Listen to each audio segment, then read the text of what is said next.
de los niños de Venezuela. Son niños venezolanos, ellos cantan. En Venezuela, los niños, los adultos, los artistas, la gente de la prensa, todos cantan las canciones de Rubí Pérez, se graban y las suben. La manifestación de duelo en Venezuela ha sido impresionante. En la catedral de Caracas cantaron las canciones de Rubí Pérez y salieron manifestaciones. Ellos le llaman como los mototaxis, pero que aquí serían los motoconchos, se reunieron con todos sus motores y cantaban estrofas de canciones de Rubí Pérez, que fue la estrella de la noche y que fallecía en esa infausta madrugada en la que junto a más de 200 personas perdió la vida este artista que había tenido una proyección mayor de la que República Dominicana conocía. Ahora estamos conociendo episodios de participación de un Rubí Pérez mucho más joven en telenovelas y en diferentes situaciones. Hay una cosa que sí quisiera decirle a la gente, y lo vimos, hubo mucha presión en torno a patología forense para la entrega de los cadáveres. Patología forense, y tenemos a los patólogos juntos. Patología forense entregó todos los cadáveres en la madrugada del sábado, ya había concluido. Entonces, para que tengan una idea, yo tengo aquí el dato, lo estaba buscando. Patología forense hace en un mes lo que hizo en 4 días. O sea, sí. Al año, las autopsias, después que se reformó el sistema de patología, nos dieron que había aproximadamente 3.200 autopsias al año, unas 267 cada mes.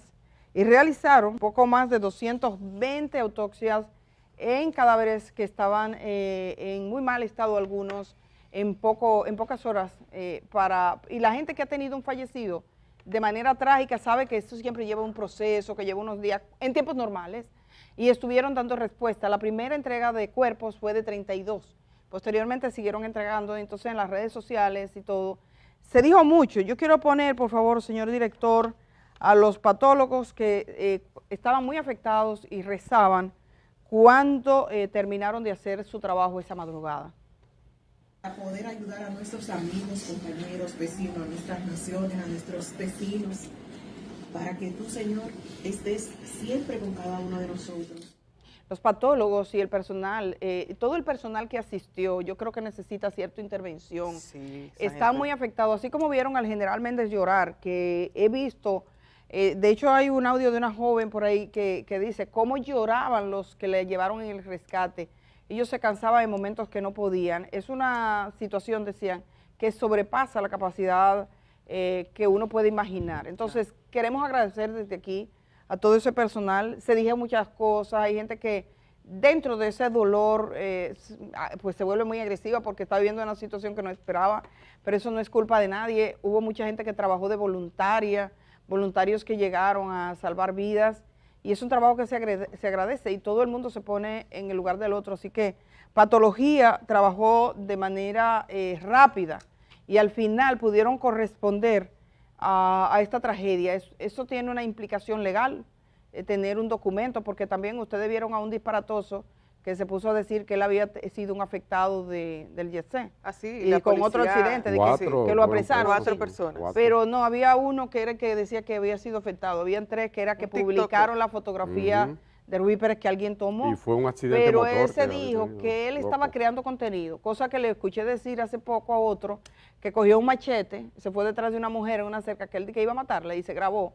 Entonces, claro, la gente se preocupó, mostraron eso, que iba a agredirla, lo encontraron, no sé si en San Juan, y él dijo que él estaba creando contenido. Yo no sé por qué no cogen una latica, la llenan de lo que ustedes saben, la beben y se la beben diciendo que es una champola. Eso podrían hacer y no afectan a nadie. No, contenido puñendo a otro. Entonces, ese que creó, pero eso que ese tipo hizo, que dijo que él había sido afectado de YECE, no crean, en el 911 apareció gente que dijo que había sido afectada, sin serlo, porque eso tiene unas implicaciones económicas. Mira aquí. Entonces, cada persona hay que acreditarle su condición de víctima. Y es necesario, si tuvo un fallecido, eso tiene que quedar acreditado y eso hay que hacerlo. Alexis José Tejada Santos, un TikToker, se dedica a las redes sociales. Entonces él dijo que él fue un sobreviviente de ese suceso. Están también detenidos.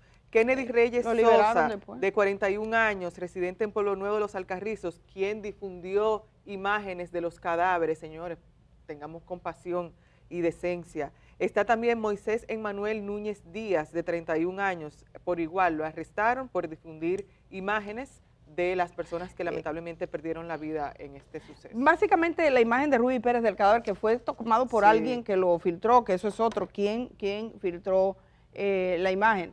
Entonces, la creación de contenido, en la cárcel se hace mucho contenido, ellos quedaron en libertad todo, pero es impresionante esa excusa. Por eso, por ejemplo, con ese ejemplo le digo de que alguien dice, yo resulté lastimado allá. Imagínense que alguien diga, si mi hijo se murió allá, ¿cómo lo puede demostrar? No, porque había personas mayores, yo vi sobre todo de algunos campos que decían, se sabe de que murió, que me den mi muerto, ¿por qué? A mí que me importa, que me lo den. Pero no, eso tiene, y yo vi que el ministro de Salud Pública lo dijo. Tiene implicaciones legales. Que tiene unas implicaciones legales de derecho, habrán demandas. El Jetset no tenía asegurado el techo, nadie tiene asegurado el techo. Usted asegura incendio contra incendio, usted asegura terremoto, el techo y todo lo que hay por un terremoto.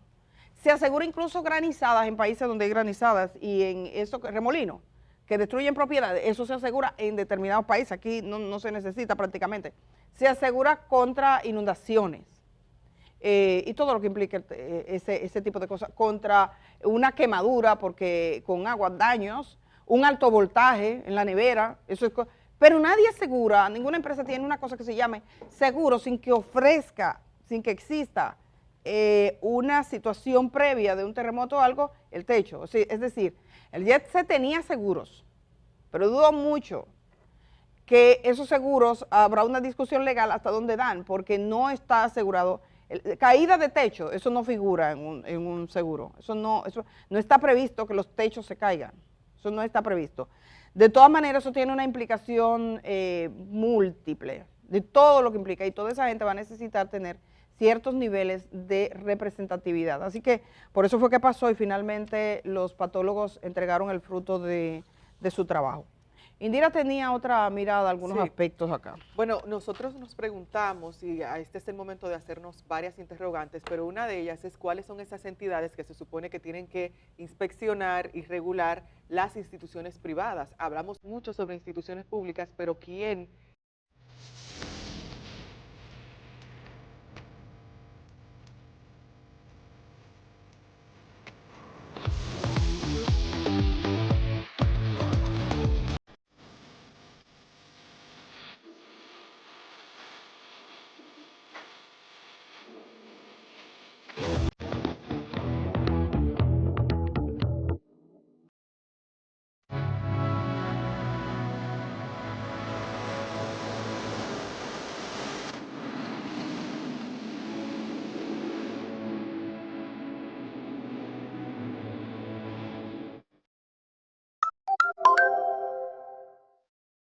Revisa lo que pasa a lo interno de estas estructuras. Entonces tengo aquí un pequeño listado. La primera es el Ministerio de Obras Públicas y Comunicaciones. Esta es una entidad encargada de velar por la seguridad estructural de edificaciones, tanto públicas como privadas. Debe revisar, aprobar y supervisar los planos estructurales y la construcción de cualquier edificación de edificaciones mayores debido a la complejidad que tienen. Y por igual otorga permisos de construcción en conjunto con los ayuntamientos. Pasamos entonces a los ayuntamientos. A través de los departamentos de planeamiento urbano y control de construcciones, son los ayuntamientos los que otorgan esos permisos para usted hacer una construcción. Incluso vemos algunas obras que dicen paralizada por el Ayuntamiento Nacional, el Ayuntamiento de tal distrito porque no cumplió con tales normativas. Entonces, de acuerdo a lo que tengo aquí, los ayuntamientos son responsables de vigilar que las edificaciones dentro de su demarcación cumplan con esas normativas que tiene la legislación al momento de usted hacer algún tipo de edificación mayor. Y por igual, los ayuntamientos ordenan inspecciones si se reportan irregularidades.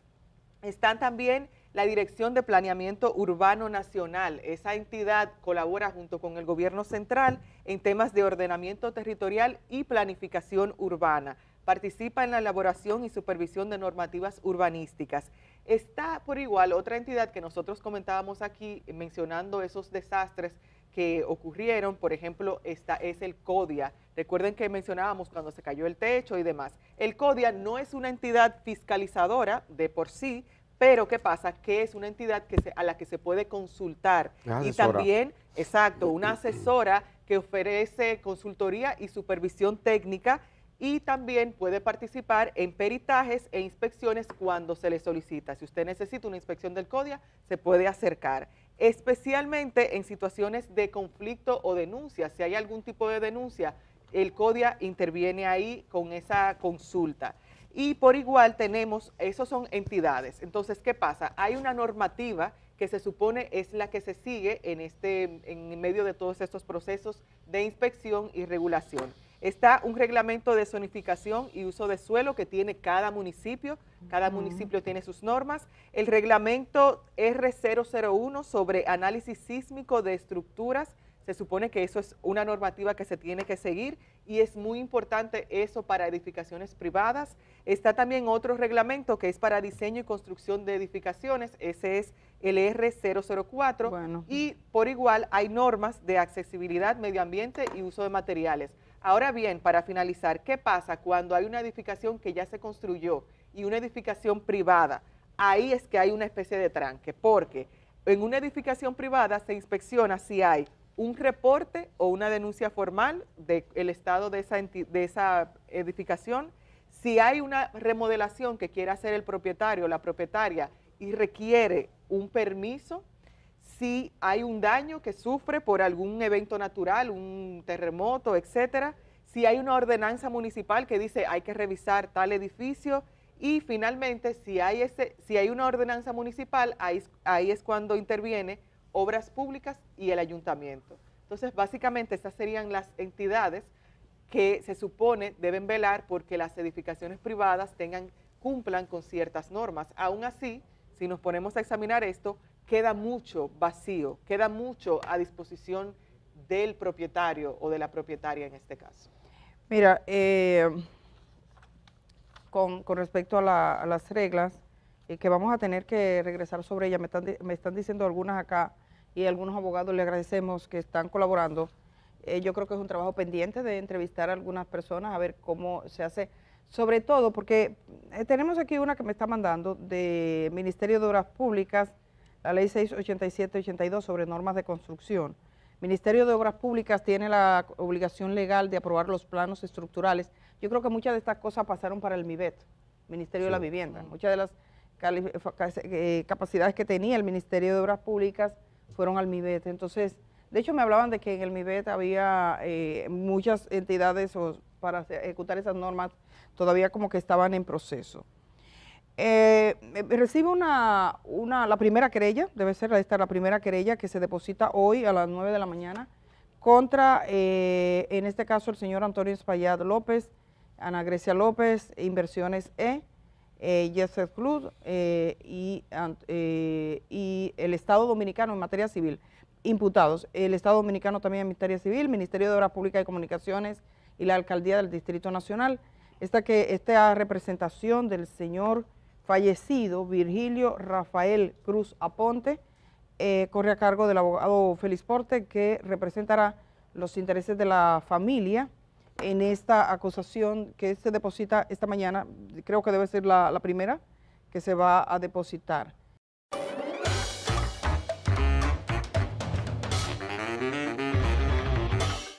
Entonces dicen, bueno, que en el citado centro de diversión, que tiene 52 años, sufría de filtraciones, caída parcial, dice, pedazos y polvillo, hecho que ha tenido remodelaciones, dice, como resultado de un incendio, dicen ellos, y que a pesar del debilitamiento de la estructura por la antigüedad, incendio, remiendos, filtraciones, cargas indebidas en el techo, como ellos hablan de almacenes, equipos pesados de aire acondicionado, finos en el techo y otros efectos, los gerentes habían ignorado, dice, fueron negligentes, o sea, ellos parten de la idea, y creo que las querellas parten de eso, de que hubo negligencia.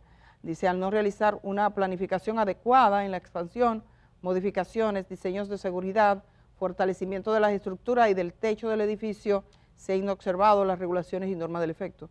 Entonces dice que estos hechos narrados evidencian también una cadena de negligencias estructurales y omisiones de seguridad, atribuibles no solo a los gerentes y accionistas de las discotecas, sino también a las instancias públicas, llámese Ministerio de Obras Públicas y Comunicaciones, y Alcaldía del Distrito Nacional, llamadas por ley a prevenir riesgos y garantizar la integridad física de los ciudadanos.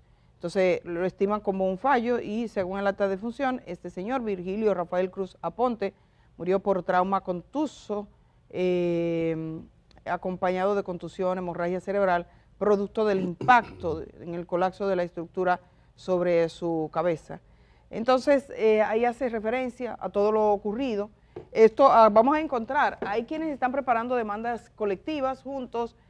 Será muy importante el resultado de la investigación que se haga, sé que hay personal técnico. Una de las cosas que más duda trajo, Germán, fue que parte de los escombros de Yeser Club lo llevaron a Santiago, un campo de Santiago, y evidentemente sí. Tú dices, de la capital para Santiago, porque hay mucho en el camino. ¿Para qué llevaron para Santiago desechos? Bueno, esos desechos que ustedes ven ahí, que estaban en Santiago, ya fueron recogidos, apenas quedó un pedacito, fueron y lo recogieron.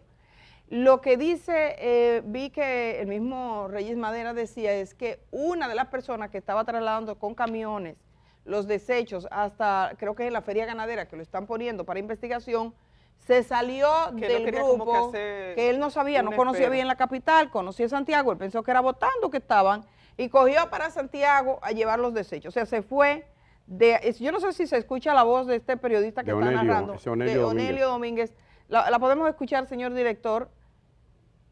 No, me le quitaron la voz, es una cosa curiosa que le quiten la voz y me lo dejen a él, pero bueno, sí, en esas imágenes podíamos ver la estructura, y esas estructuras, según lo que yo tengo entendido, yo vi la imagen posteriormente, ya la limpiaron. Pero la gente se preguntaba, porque como hay una investigación, decían, cuidado si es que tienen un fin. Yo vi dos versiones de las autoridades que se dieron, de que esto había sido no autorizado, y de que fue alguien que se salió y se dispuso a coger con esos restos que tenían sangre todavía, estaban las moscas y todo, llevándolas del Distrito Nacional a Santiago. Y tú dices, tanto espacio que hay en el distrito. Y tantos camiones que hay aquí. Sí. Tantos camiones que hay en la capital, en San Cristóbal, en Jaina, no sé.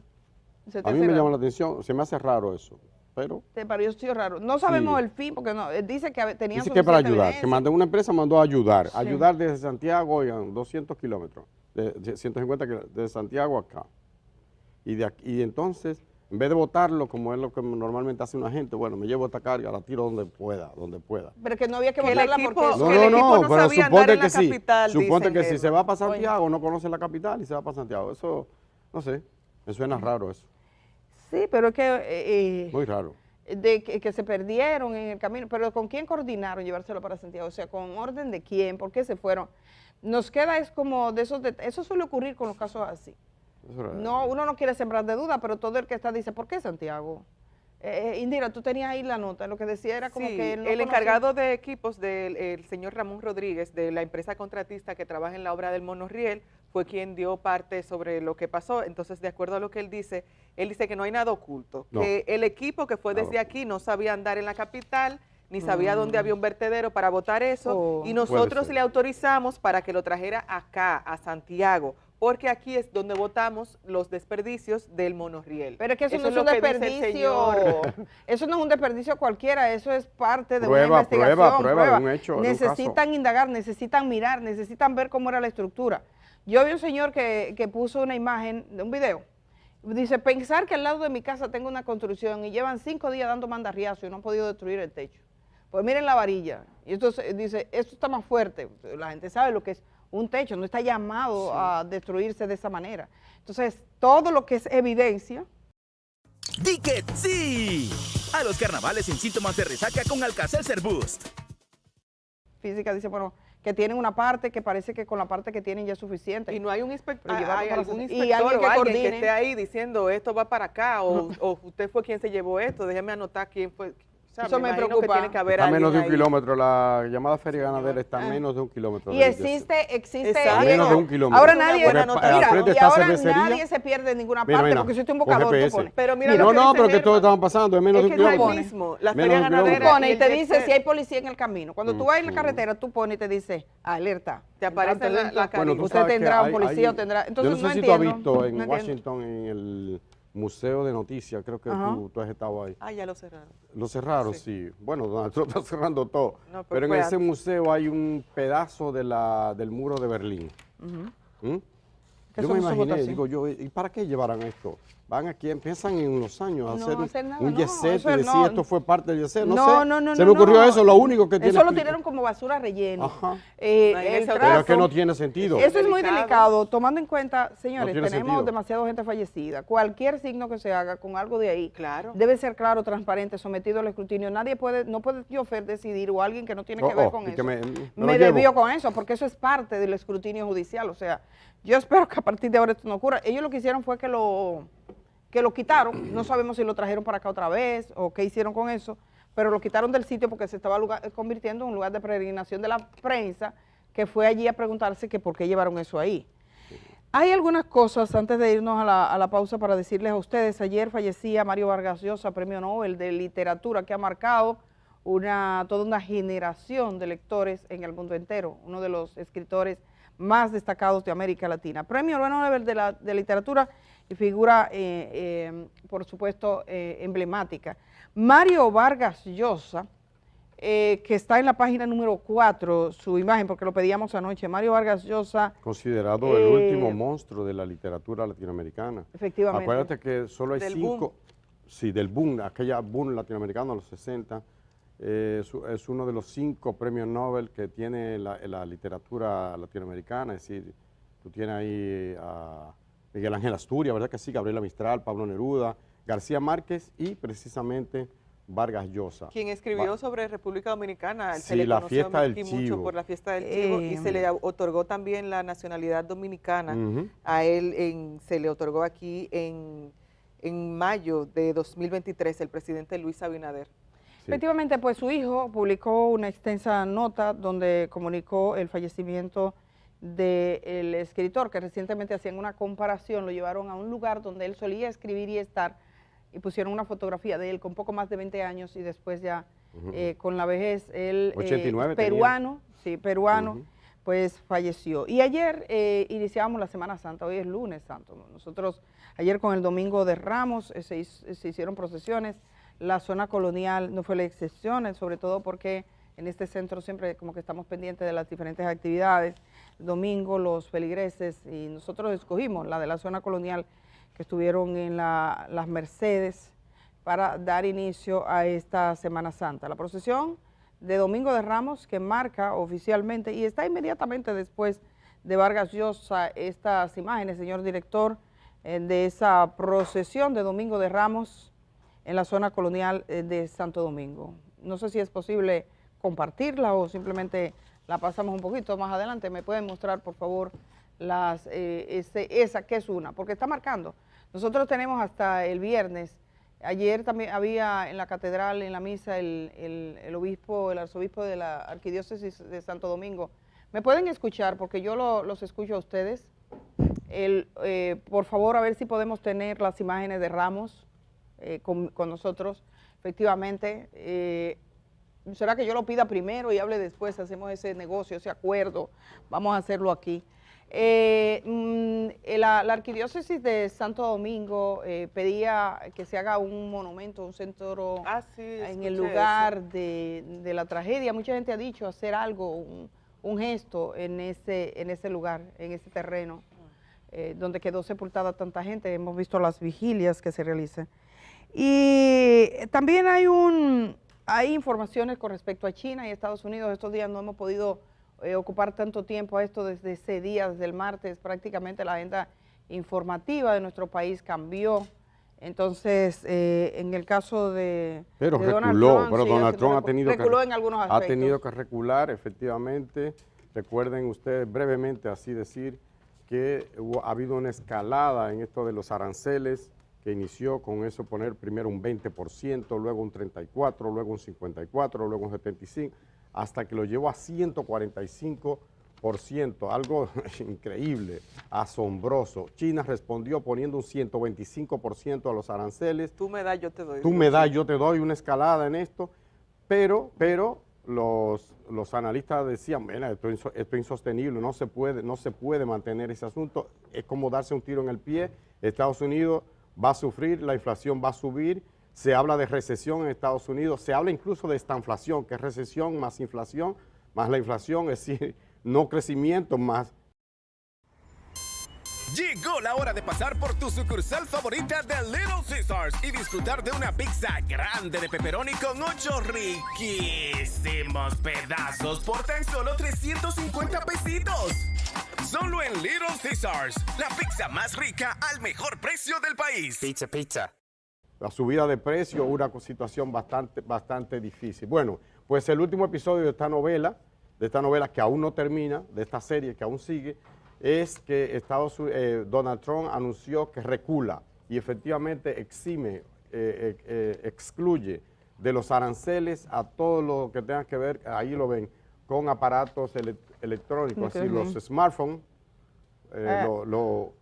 que se construyen los iPhones que se fabrican en China principalmente, pero que es una marca emblemática de Estados Unidos, quedan exentos por el momento. Se había calculado que si se aplicaba este arancel, un iPhone costaría el triple, mínimo el triple, es algo que insostenible. las economías están tan entrelazadas que no es tan simple como decir tú, lo tuyo, le vamos a poner aranceles. No es que está tan entrelazada que piezas que se requieren para hacer un vehículo, decían, de dónde venían cada pieza. Entonces, desde México, desde Canadá, desde China. Entonces, al final, él pensaba que era que las gallinas son de su país, los huevos también, y aquí termina la historia, ¿no? Pero al final, esas economías que están profundamente vinculadas. Entrelazadas. De hecho, dicen que por eso, y lo que ha ocurrido en el comercio a nivel internacional, lo que ocurrió con la economía estadounidense, es lo que ha hecho que se paralice el incremento tan notable para algunas naciones, exceptuando China, porque el presidente de los Estados Unidos incluso hizo referencia a que los chinos son muy orgullosos. Que ahora los dice, demás países oiga la locura, besando aquello. Oye la locura, eso fue fuerte, la locura de Trump. Él dice, Xi Jinping es un hombre muy orgulloso, es un hombre inteligente. Por un lado, como que lo sopla, lo ataca, le pega fuego y lo sopla por el otro lado. Como los ratones que ruyen y... Sí, ruye y sopla, y ahí un poco le matiza la vaina para bajar la tensión. Pero él dice, ok, vamos a poner 145%. Los chinos dicen, tranquilo. China tiene, señores, esa es una civilización de más de 4... Yo vi una cosa de 8.000 años, en una universidad en Pekín que nos llevaron. Yo dije, wow, ¿y cómo va a ser? Eso es una civilización de no menos de 4.000 años. O sea, que nos lleva a nosotros la milla, ¿no? Y durante muchos siglos, China fue la primera potencia del mundo. Luego, lo que hay un resurgir de ahora de China. Y China ya que le está disputando a Estados Unidos y tiene esa calma característica de los asiáticos, ¿verdad? Y le ha dicho, no, tranquilo. Hoy anda Xi Jinping, ¿sabe por dónde? Por Vietnam, por Camboya, por Malasia. Por Malasia, espérate, José, déjame terminar esta idea. Por Malasia, una gira por todo el sudeste asiático, ¿verdad? Que es un mercado casi natural. China ha iniciado un proceso de alianza estratégica con Japón y con Corea, dos aliados de Estados Unidos. Lo que quiere decir que ellos están tranquilos, mantienen esa alianza con Rusia, ahora está buscando el acercamiento con la Unión Europea y dice Donald Trump que China, que Xi Jinping está desesperado por hablar con él. Y los chinos, está bien, yo el pelado, tranquilo. Sí. Solo, y que lo tenía Indira para referir así rápidamente, Indira. Bueno, sí, el presidente de Ecuador, Daniel Noboa, un segundo mandato hasta 2029, le gana a Luisa González, quien representaba al correísmo. Recordemos que Ecuador se enfrenta ahora mismo a muchos problemas, entre ellos la corrupción, el crimen organizado, el narcotráfico, así que y muchas veamos qué pasa de ahora en adelante. Germán, que hablaba de Donald Trump, el presidente Daniel Noboa fue uno de los pocos invitados a esa toma de posesión del nuevo mandatario de Estados Unidos. Tenemos algunas colaboraciones, me llegaba imagen de sepelios en diferentes ciudades, pueblos de nuestro país, mañana le compartimos también, lo lamentamos muchísimo, de cada pueblo. Vamos a tratar de corresponder porque la gente quiere ver los nombres de los suyos ahí y estamos para eso, evidentemente. Algunos aspectos que salieron es que algunas tarjetas de crédito al parecer fueron robadas o sustraídas. Cuando de la yo escena, llegué ese día, recuerde, sí, tú misma decías que estaban diciendo que la estaban usando. Sí. Y como que había gente que fue a meter la mano y en esas circunstancias se aprovecha, que uno dice, qué debería pasar con una gente que hace algo así, pero bueno, al margen de eso, los familiares, los parientes, ¿cómo saber si la tarjeta de crédito de su pariente fue usada? Porque a veces puedo tener una tarjeta y los datos me llegan a mí. ¿Cómo saber de los productos financieros que tiene esa persona? ¿Qué tipo de gestión tengo que hacer? Eran la mayoría, mucha buena parte profesionales. Bueno, hemos invitado a Natalia Sánchez, que es directora de ProUsuario, para que nos informe cuando alguien fallece en esa o en cualquier circunstancia, cómo usted aclara todo este mundo financiero. Lo vamos a conversar después de esta pausa. También tendremos brevísimamente hoy a Luis Vergés, así que nos vamos a la pausa para que Natalia nos responda esas preguntas.